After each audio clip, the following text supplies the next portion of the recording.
तो दोस्तों आज हो गया है 19 अगस्त 2020। बिहार समेत देश दुनिया की बड़ी और ताज़ा समाचार लेके आए सिर्फ आपके लिए। फटाफट खबर शुरू करते हैं। उससे पहले अगर चैनल को अब तक सब्सक्राइब ना किया हो तो फटाफट चैनल को सब्सक्राइब कर दे, लाइक कर दे, शेयर कर दे, ताकि इसी तरह की खबर आप हर रोज़ देख सकें। चलिए शुरू करते हैं आज की पहली बड़ी खबर। बिहार में इस साल के आखिर में होने वाले विधानसभा के चुनाव को लेकर सभी प्रमुख सियासी दलों ने तैयारी तेज कर दी है। हालांकि कोरोना के बढ़ते मामलों की वजह से कई पार्टियों ने चुनाव टालने की भी अपील चुनाव आयोग से की। इसके बावजूद इलेक्शन कमीशन की ओर से स्पष्ट कर दिया गया कि बिहार का चुनाव अपने समय पर ही होगा। आपको बता दें कि इस बीच चुनाव आयोग बिहार चुनाव के लिए अगले 3 दिन के अंदर गाइडलाइन तैयार करेगा।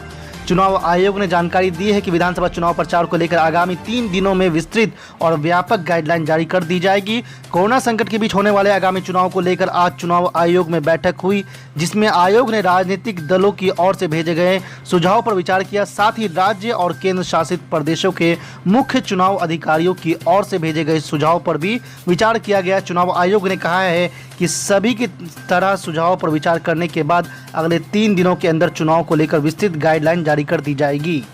आज की दूसरी बड़ी खबर, आईपीएल 2020 के लिए चाइनीज कंपनी वीवो की जगह नए टाइटल स्पॉन्सर का हुआ ऐलान।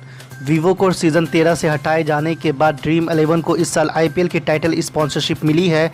आईपीएल के चेयरमैन ब्रिजेश पटेल ने पीटीआई से कहा है कि ड्रीम 11 ने 222 करोड़ रुपए में आईपीएल 2020 सीजन के लिए स्पॉन्सरशिप राइट्स खरीदे हैं।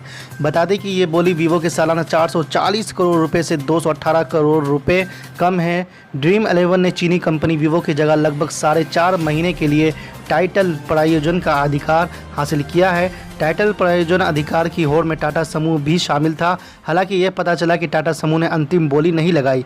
आईपीएल का आयोजन 19 सितंबर से 10 नवंबर तक इस साल संयुक्त अरब अमीरात में किया जाएगा। आज की तीसरी बड़ी खबर, बिहार विधानसभा चुनाव जैसे जैसे करीब आ रहा है, सियासी सरगर्मियां बढ़ती ही जा रही है। राजद ने दावा किया है कि जेडीयू के कई मंत्री और विधायक उनके संपर्क में है। राजद नेता भाई वीरेंद्र ने कहा है कि जेडीयू के कई नेता पार्टी से नाराज चल रहे हैं, वो राजद का रुख करना चाहते हैं। राजद की तरफ से हरी झंडी मिलने के बाद वो जल्द पार्टी में शामिल हो जाएंगे। भाई वीरेंद्र ने किसी का नाम तो नहीं लिया, लेकिन उनके बयान से ये साफ है कि विधानसभा चुनाव से पहले बड़ी सियासी उलटफेर हो सकती है। उन्होंने कहा कि बिहार के लोग अब युवाओं की सरकार चाहते हैं और सभी लोग तेजस्वी यादव की तरफ उम्मीद भरी नज़रों से देख रहे हैं। नीतीश के काम से जनता खुश नहीं है।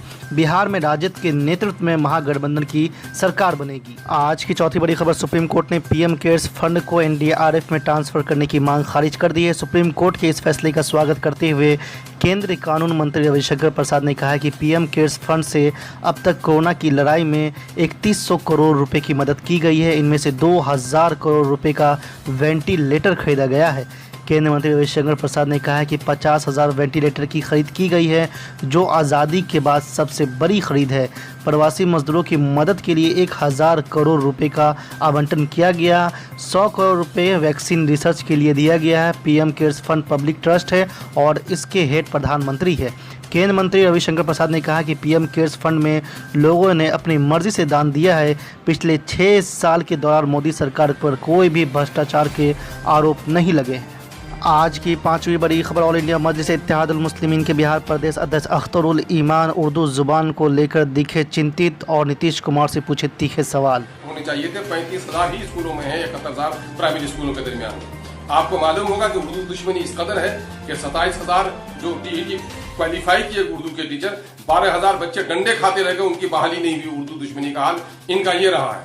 महकमे ताल्लुकात आमा का मामला ये रहा है कि बिहार सेक्रेटरीट में महकमे ताल्लुकात आमा, वहां असिस्टेंट डायरेक्टर का पोस्ट सेंक्शन था।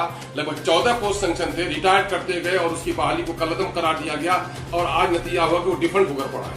उर्दू दुश्मनी का मामला ये है कि बिहार असेंबली में गुलाम सरवर साहब के जमाने में उर्दू सेक्शन कायम हुआ था, वहां पर भी असिस्टेंट डायरेक्टर हुआ करते थे रंग के, और आज भी वहां 1-2 किरानी ही बच गए हैं। ये है उर्दू दुश्मनी उनकी।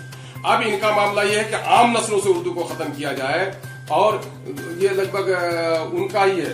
मैं 2019 का शिक्षा विभाग का जो उप सचिव है, उनके दफ्तर का एक लेटर है, संचिका नंबर 11 है, जिसको इन लोगों ने अभी 15/5/2000 में भी जारी किया है।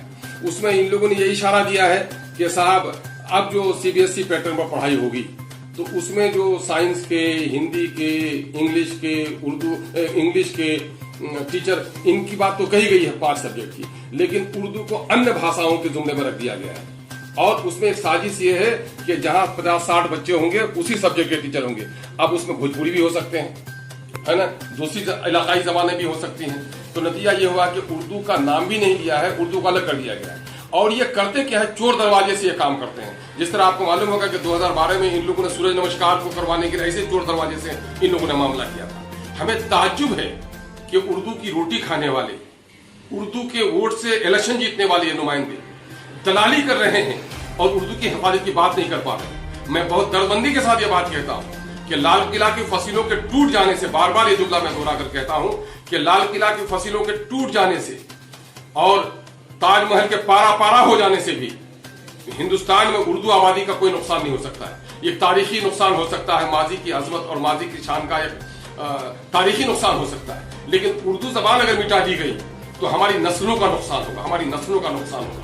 ये हमारी मैंने ये समझिए कि नस्ल कुशी का रुझान है ना। हमारे लोग हैं, अभी जाकर के बिहार सेक्रेटरीट को उन लोगों ने मेमोरेंडम दिया है, वजीर आला से भी इन लोगों ने बात की है, हम लोग मुसलसल लड़ाई लड़े। मुझे ताज्जुब है कि किशनगंज के हमारे जदयू के कुछ लीडरान हैं और जो बात ये करते हैं कि पेशानी पे काले आदमी ने लिख दिया घोड़ेलाल, तो क्या वो घोड़ा हो जाता?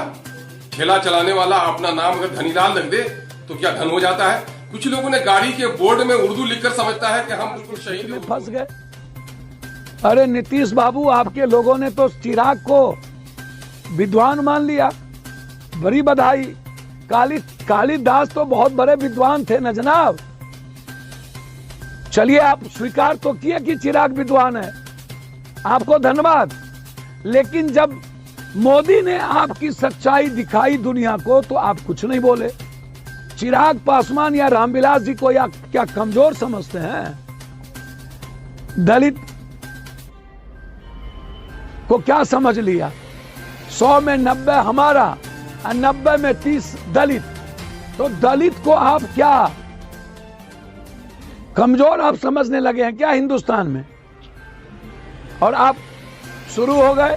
पहले तो सत्ता पक्ष और विपक्ष के बारे में तो कुछ कहना ही नहीं है। भगवान कांग्रेस को तो सुध बुद्धि दे, रघुपति राघव राजा राम, और कांग्रेस को सुध बुद्धि दे भगवान। हे कांग्रेस मैया, अब तो बिहार बचाओ। कब तक अनुकंपा पर जियोगे? कब तक? और विपक्ष के बारे में कुछ बोलना ही बेकार। हर चीजों को वो पिकनिक समझते हैं। ये बच्चा का निप्पल नहीं है पत्रकार जी, समझे? लाशों लाश है। इसीलिए कांग्रेस से आग्रह करेंगे कि बिहार की जनता आपको देख रही है और एक नई आजादी की ओर बढ़ना चाहता है। 347 गांव हम गए, 104 पंचायत, 1.5 महीने में 1,64,000 किलोमीटर हम चले। लगभग अभी तक 45 से 55 लाख लोगों से हम मिले। हर बिहारी बिहार में 30 साल के महापाप और कुकर्म से निकलना चाहता है।